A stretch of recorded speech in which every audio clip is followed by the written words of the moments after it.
Hey you guys, it's Britt. Tonight we're here to do a reaction to a video that I was sent by a subscriber. The title of the video is Jessi Hildebrandt Speaks Out After Aunt Jodi's Guilty Plea in 8 Passengers Child Abuse Case. And it was uploaded a couple hours ago. It looks like actually 4 hours ago now. But I figured, I was sent this and I was asked my opinion, so why not do a reaction? But if you're interested, please keep watching.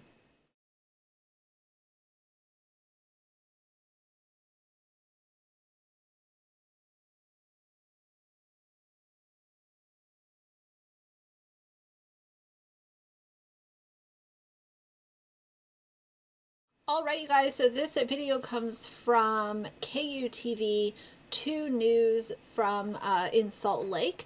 And right now it has 7,500 views, 555 likes, and 6 dislikes. The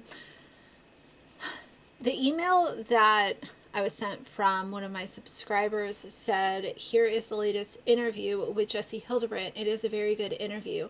They are open about what happened and how they feel. Please share this to give back a voice to the victims.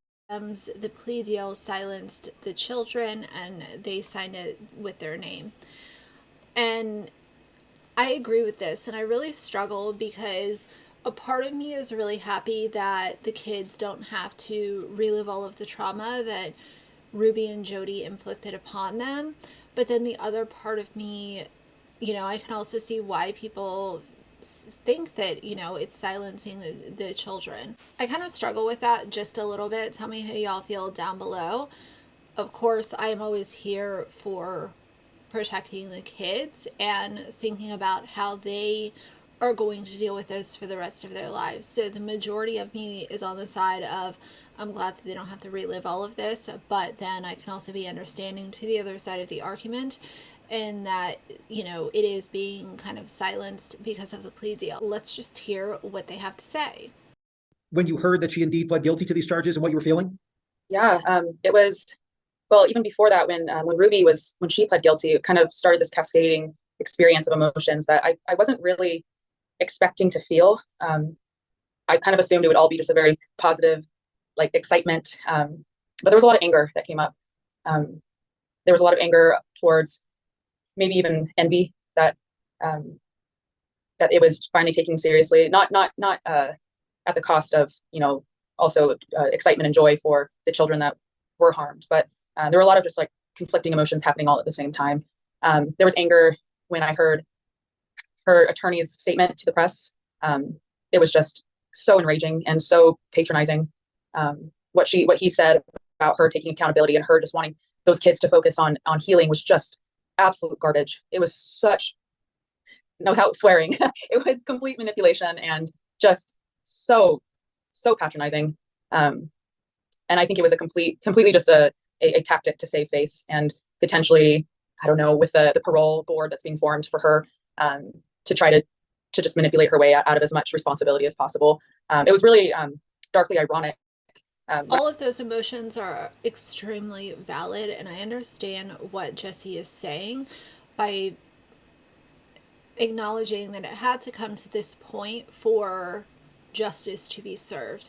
It's unfortunate because Jessi was also a victim of Jodi Hildebrandt in many different ways, and I will link another video down below in case you guys missed that over the summer when I talked about it. But it is just so it does kind of feel like oh, well, let's just say that we're taking accountability because we were caught red-handed, and let's try to move on with our lives by claiming that we're taking accountability for this. But again, I go back to what I've said for a very long time, and that is all of these kids who were impacted by Jodi and Ruby, including Jessi and Adam, they are going to have to live with this for the rest of their lives. And these are all very young people. So it's just so sad. The whole thing is so detrimental in a large amount of ways. A part of me does feel like the word accountability is kind of being thrown around with the situation. Might be an unpopular opinion, but I feel like the word accountability really is holding no weight. And the only reason that accountability is even being mentioned is because these two were arrested. If they were not in jail, do you actually think that this would have stopped? This would have not stopped until they were caught. And I've said it before, I will say it again. In my opinion, it is the harsh reality that these children would have been carried out in body bags if things were not stopped the day that they were. I lived with her when I was 16. Something that she would consistently accuse me of is sitting in church in the pews and making myself look sad to manipulate people into feeling sorry for me. And so she would have me, people would go to the bishop because they were worried about me for very good reasons. And the bishop told Jodi who they were, and I would have to go to their homes and apologize to them for manipulating them into feeling sorry for me. And she would coach me what to say. We would sit outside their front, outside of their house, and she would tell me exactly what I was going to say. She would sit in with me when I would talk to them, and she would course correct if I didn't stick to the script. There was an immense amount of fear that somehow she was going to manipulate her way out of it, that she was going to somehow get out of being held accountable.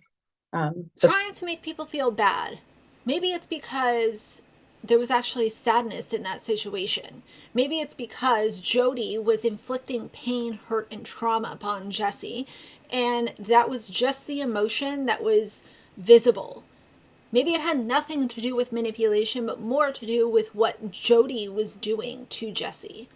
Seeing that she was not going to there was a kind of a slow relaxation on my part. There was also some frustration or anger towards the idea that I think they had a lot more on her. Just the fact that Ruby was given a plea deal to testify against Jodi signified to me that they had a lot more evidence against Jodi that were outside of just these accusations. So there was some anger, or I'm not even sure what emotion I was feeling about that, but I would never want those kids to have to go through more, go through trial or testifying. And there's that part of me that's what else did they have? What else could they have pegged her for? Is 4 counts really, to me, that seems really she got away with a lot. Even though 4 counts, if with maximum sentencing is still 60 years, which for her will probably be life. It just is how many other things would she have been tried for had they gone through the trial? What would you think this looks like months from now? Have you thought about that?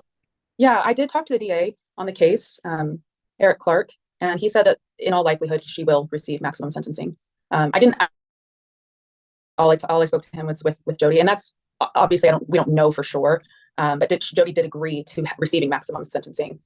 I think 60 years is very soft.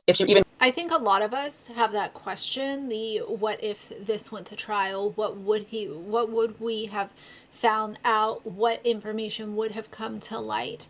And that's tough because I do think that there would have been additional counts and additional time possibly served as well. So 60 years, that's 15 years for each count.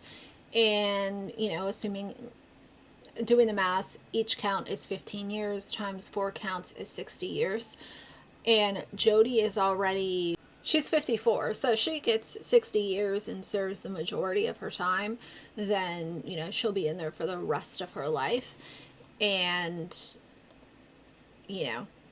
it's exactly where she belongs. Even if she receives maximum sentencing, the fact that aggravated child abuse is only a second-degree felony is horrifying to me. And I really hope that the state of Utah, that legislation, that is changed moving forward, that it will be bumped up to first-degree felony.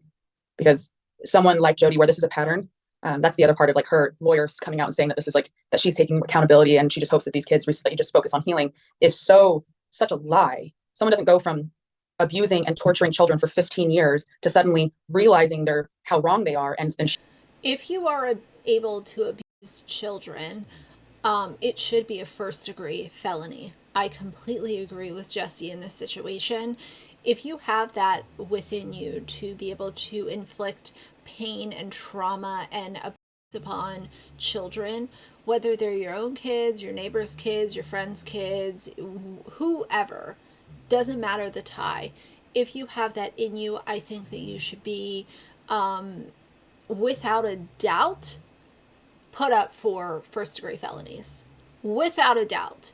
Bare minimum. because people who have it in them to hurt children are one of the biggest problems within our society. Shifting into just hoping that these children heal, that's a joke. That is absolutely a joke. And so 60 years to me is nothing compared to what she actually deserves. Did you read some of the description behind the counts by chance? I heard some. It's very triggering. I went on News Nation to give a statement, and they had read some of the specifics, and it was really, really disturbing and difficult to listen to. Some things close to mine, and some things that were not. But the similarities and the outcome of experience, like I believed so strongly that I deserved everything that she had put me through, and that it was my fault this was happening, and that I should be grateful for her, that she was saving me. So the emotional coercion and brainwashing that has occurred, there's no way to really quantify the detrimental effects of that.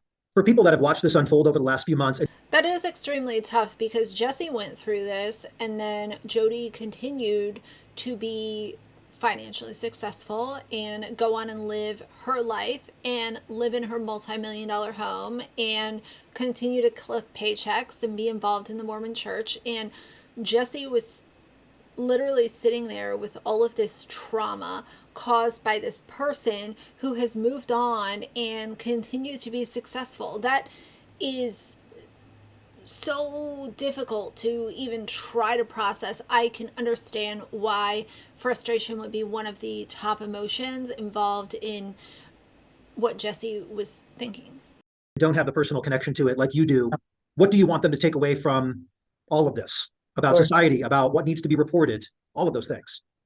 It's really tough because I don't want to say that I'm grateful that there were physical marks on these children, because that's horrifying. And society, the justice system, they are not as, it seems to be not as reactive to invisible abuse. And the fact that they had physical markings that abuse was happening seemed to be the thing that made people listen and made people to start taking this seriously. And so I think listening to our guts, if we think that something is wrong, it's probably because there's something wrong. Building up your internal and self-trust, I think, especially in cultures that are predominantly in high demand religion, I think that is something that especially women struggle with, is like relying and believing what we feel. So that would be like I think a benefit, because people, like with me personally, people saw and didn't do anything. And I don't know what people saw with these children, but the fact that this was on YouTube, obviously not the extreme parts, but there has been a lot of like pushback on this YouTube channel for a long time, is from what I understand. And people knew that something was wrong. But I don't think we understood exactly what it was. So then we start like questioning ourselves, and then maybe it's all in our head, or who am I to say anything? So we start like self-doubting or doubting ourselves. And the deep ramifications of spiritual and emotional abuse. These children it's an uphill battle. It's going to be an uphill battle for a long time. And thankfully the vindication and validation that they're receiving through this public trial or public hearing, hopefully will be a positive for them, that they will be able to like kind of have a catalyst on their healing. But as from personal experience, and I was a teenager when this happened to me, so my brain was more developed than a 9-year-old. I'm still in therapy weekly for what happened to me. So I can't even imagine what these children will be having to face. Have you had other people reach out to you with other stories, or thanking you for your courage, or speaking out? And have you had some meaningful conversations with people about this? Yeah, it's been, honestly, it's been one of the most unexpected, and I don't even have really like labels. Glad that Jessi touched upon the fact that they were a teenager when Jodi was using them. Ruby's children were younger, and Jessi is still in therapy weekly, as they just stated. And that's what I was saying from the very beginning of this. This is not something that these kids are ever going to be able to forget. It just really breaks my spirit when I think about it too much. And obviously this is not something that is about me or my emotions or my feelings, but I really hope that this is an isolated situation, and Utah needs to do better as far as protecting its children. Language to express what this has been like for me, but I've had thousands and thousands and thousands of messages via Instagram and emails and YouTube comments. And I was on Mormon Stories podcast, and that was kind of like the first interview that I did. And I had no understanding of what that was going to do, or what that was going to look like moving forward.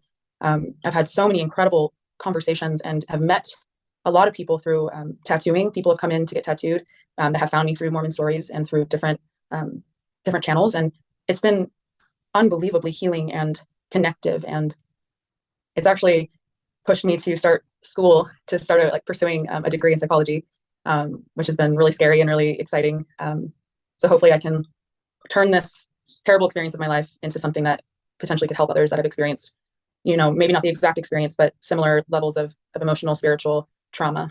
How do you see this playing out long term? This whole situation that involved Ruby and Jodi. Specifically, I know you're more connected to Jodi, but I know you're probably more connected to Ruby now than the first time we spoke, through learning more about her, right? No, I think one of the conversations that is also happening, and feel free to correct me if I'm wrong, but based on what I have been consuming, it's a lot of conversation about religious trauma and people feeling like they are in a place currently where they can talk about the things that they experienced as children in the church, whether it's Christian, Mormon, no matter, what church you went to. But feeling like I can talk now and have people that will understand and support me, where if this was 12 years ago, people would have, try to say that you're lying or you're whatever they say. It's just also weird to me. So I'm glad that those who feel comfortable sharing and are of legal consenting age can feel like I can share this and I'm going to be supported by the majority of people because they understand. Definitely. It's so from how I understand it, they are putting together a parole board that will get together and see Jodi every few years or so to see if that she deserves parole. And from what I remember from the DA, that can be as soon as 8 months from now to be the first one. And so for me, that means showing up to these parole hearings and hopefully other victims that maybe didn't experience the same level of abuse from Jodi. But I know that there are hundreds and hundreds of families and couples and people that have experienced horrific wrongdoings at the hands of Jodi. And so I'm hoping that these people will show up and fight against any sort of parole that she may or may not receive. I'm also reaching out to lawyers personally. I don't think the statutes of limitations I think they're up for child abuse. But I believe emotional damages, it can be up to 10 years after your 21st birthday, which for me, that will be next month. So I'm trying. I don't live anywhere near Jessi, but I would love to get tattooed by them. I think that would be such an amazing experience, and not to even go in there and talk about the trauma and Jodi and Ruby and everything that's going on, but just they seem like a really good person, and I have seen some of their work as well, and it's really amazing. Maybe one day, who knows, but I'm glad that Jessi has a voice. I'm going to reach out to lawyers now and see if I have a case to pursue. So that's personally what it's going to look like for me. I'm hopeful that other people will come forward and more information comes out. It's really hard to say what will happen with Ruby. I know that Ruby came out and made a statement about how Jodi had systematically isolated her and had brainwashed her basically into these lies and these horrific choices. And it's been really interesting for me to kind of sit with that, because on one hand, and most importantly, she is 100% responsible for the choices that she engaged with. She's an adult, she's in charge of these children, and she has been in a position of power more so than most parents because of her public image. And she's been doing this for such a long time. And so to say that she's completely, that rids her of responsibility, I don't think is true at all. And at the same time, which feels contradictory, but I don't think it is, there is a part of me that can understand, at least to some degree, what that may have felt like. Because something that Jodi did with me, and I said these exact words when I don't know if it was in this interview or another, where Jodi is systematic about things. She systematically tears you down and exploits your weaknesses. That's something that she is very, very good at, is that she's able to pinpoint your weakness, exploit it without you realizing what she's doing. And so at first she comes in like any good narcissist, any good psychopath, with this message of, hope and potential. And because she's a therapist, she's a psychologist, she has a lot of truth. And so, that's what makes the lie so good, is that she uses some truth that, makes sense. And she's operating within a system, within a culture and a system that she already understands, specifically Mormonism, which, is a culture that typically defers to authority and personal revelation, and Jodi very much exploits that. And so I could see her using those things to destabilize Ruby into getting, maybe I used the phrase in another interview today about, like, it feels like you are a frog slowly being boiled alive in water, that you don't even realize what's happening until it's already happened. And so I could see, like I said, I could see her exploiting that to the point where Ruby was much more open and trusting to those, horrible choices. Again, that does not rid her of responsibility. So it's really tough, because I think empathy and accountability have to go hand in hand. You can't be empathetic. Jodi did the same thing to Adam and has done the same thing to countless other victims that were, quote, patients of hers, even though obviously that, here's the thing, like, to be a patient, you have to be receiving care from somebody, whether it's a medical professional, therapist, whatever. And what Jodi was doing was not caring for these people, and that's why I have an issue calling her a caretaker. Finding a therapist that is good for you and good for what you need current day, and somebody who's going to treat you with kindness and compassion and love and guide you in the right direction. There are reasons why people have turned their back on therapy, because they have been through therapists like Jodi, and it's absolutely heartbreaking, because therapy can be so amazing when you find the right person. But finding the right person is not always an easy task. Without that, because that just allows for, people doing whatever they want. But I do think that the element of empathy in this case humanizes Ruby, and humanizes, like, or puts in light what Jodi is actually capable of. And there are people like Jodi that exist in this world. She's not alone in this. The amount of cults and cult-like people that exploit others is I think, from what I understand, is growing, especially as, like, in online communities, and as people are more and more isolated. So I guess that's the other aspects that I would hope that people take away from this, is the importance of community and the importance of reaching out to the people that are around you. And if you find yourself being isolated, use the tools that you have and the resources that you have to connect to others. Like, your well-being, your mental health, and the ability to be exploited is kind of is. So it sounds like empathy and accountability absolutely needs to go hand in hand. I completely agree with that 1,000%. The other thing that I want to say is, a lot of people have been having the conversation about, well, Ruby was manipulated by Jodi. She was coerced by Jodi. She was blah, blah, blah by Jodi. And I understand that to a certain point. But my hard stop is when it comes to your children being abused. And, I'm no mental health expert, but I can understand that to a point. But there's always a hard stop. And for me, one of those hard stops would be your children being physically abused by this person that you are allegedly being coerced by. you were willing to testify. It got to that point, right? Oh, absolutely. Absolutely. Is there anything else where we sit today that you'd like to say? Because I know you've spoken a lot about this, especially since we spoke last, which I'm glad you've spoken to people. I think it's been nice to see your story shared and the perspective shared. I think it's important. But is there anything else as we sit here today that you feel is important about this case, or where we are today, for people to get a better understanding of things and how you're feeling? I mean, there's so many things that I hope that people can take away from this. I think one is, the less shocked we are, because this is a shocking story for a lot of people, but the thing that happens when we are shocked is that it removes us from the reality of what happened.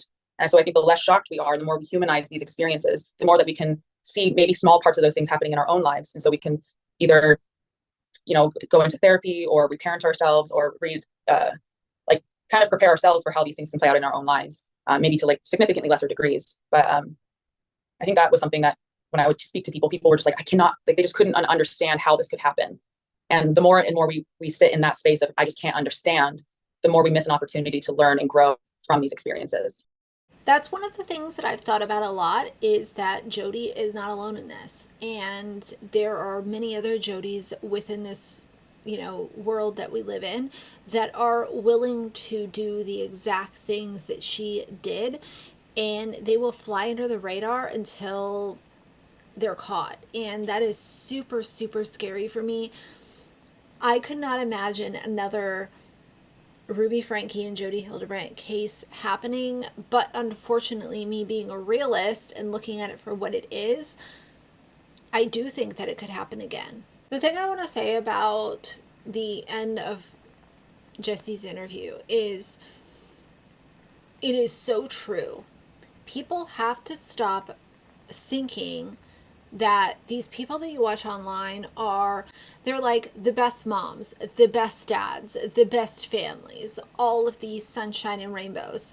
I've talked a lot about the facade of family vloggers, where they will put out this image of everything is cute holidays, really aesthetic birthdays, kids are happy, parents are in love, and that is just not reality. That if you are thinking that that is the way things are with most families, then you are living in distortion. No, I'm just kidding. But you are living in a social media realm that is not real for most families. Families fight, families argue, things are not aesthetically pleasing. And I think it's really important to remember that the things that you're consuming on social media, they have a very obvious filter on them. Things are pretty and put together and so pristine. And that's just not the way that things actually are. And I hope that the Ruby Frankie 8 Passengers and Jodi Hildebrandt situation reminds people that things are not always as they seem. For Ruby Frankie to be putting out this awful content for so long and to be allowed to build this platform is what I continue to go back to.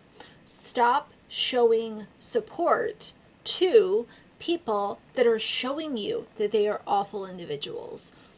So that's how I feel about this Jessi Hildebrandt interview. So for now, if you like the video, please leave a like and a comment. And if you'd like to see more from me in the future, please subscribe. I'll see you guys soon. Bye.